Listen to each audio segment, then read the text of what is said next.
Hello everyone! Welcome to my vlog! Please follow my page guys. Andito kami ngayon sa ABS-CBN. Sige.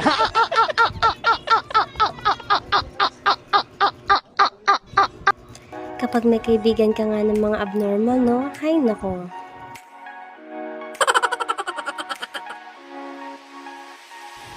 Ayan guys, ready na kami mag-mini-miss you! Charot lang. Syempre, ayan, wala kami ibang ginawa sa video na yan, kundi mag-antay. Kasi walk-in kami guys, alam nyo ba na 6 AM nandyan na kami. Tapos yung pinaprioritize pala nila is yung mga nagpapabook. So hindi kami nakakapagpabook guys kasi wala kaming ilalo talaga sa ABS-CBN. Kaya nag-walk-in na lang kami.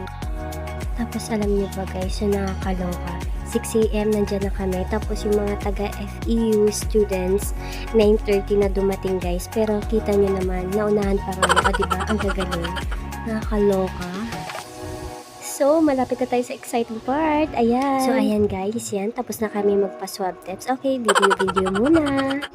Ayan guys, yung friend ko. Buti na lang nag-negative kami sa swab test. Ayan, mag-fill up na kami ng kontrata.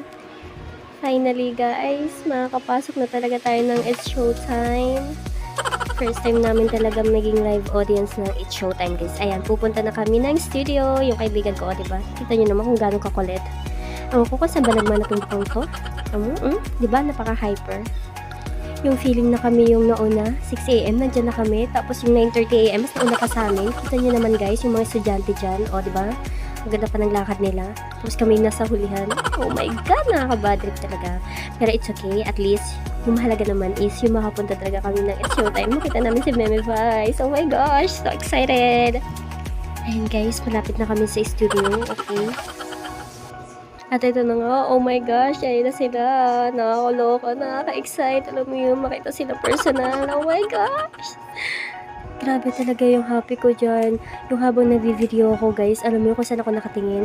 Kaya ang likod ng camera ko kasi nakatitig talaga ako sa kanila. Tapos yung cellphone ko, ayan, nakatutok sa kanila. Pero yung mata ko titig na titig talaga sa kanila. Ano naman yung nasa harap ko? Napaka-hyper.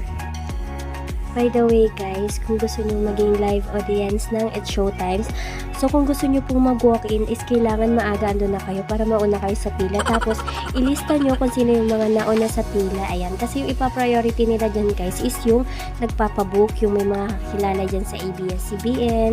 Papalista nila bilang maging live audience. Kami kasi guys, ang hirap magpabook, hindi na kami nagpabook. Bale, pumunta na lang talaga kami ng maaga ng kaibigan ko para at least kung hindi man makapunta lahat ng nagpa-book within the day, at least 'di ba nandun kami para maging kapalit nung mga nagpa-book na yun na hindi pumunta doon. So kung gusto niyo pumunta, kung gusto niyo lang naman guys, ayan na, pumunta na lang kayo ng maaga kasi pumunta kami dyan 6 AM, nandyan na kami. So, sana kung gusto nyo, agahan nyo na lang guys. Kung hindi nyo kaya magpabook kasi yung iba bakar-bakar na lang taga-ganar na. Oh my gosh, ang pogi ni Ryan Bang. Ang ganda ni Meme Voice. Grabe, ang kulit talaga nila in personal guys. Alam nyo yun. Ayan, after nyan tapos na, o diba? Napaka sulit na sulit talaga yung pagpunta namin. Dahil nagutom kami, okay, magmamakto muna kami ng friend ko. Kain tayo guys. Nakakagutom eh. Okay, ayan. Diba? Haggard na yung lola niya. So, hanggang dito na lang. I hope you enjoy my video. Follow my Facebook page, guys. Thank you. Bye-bye.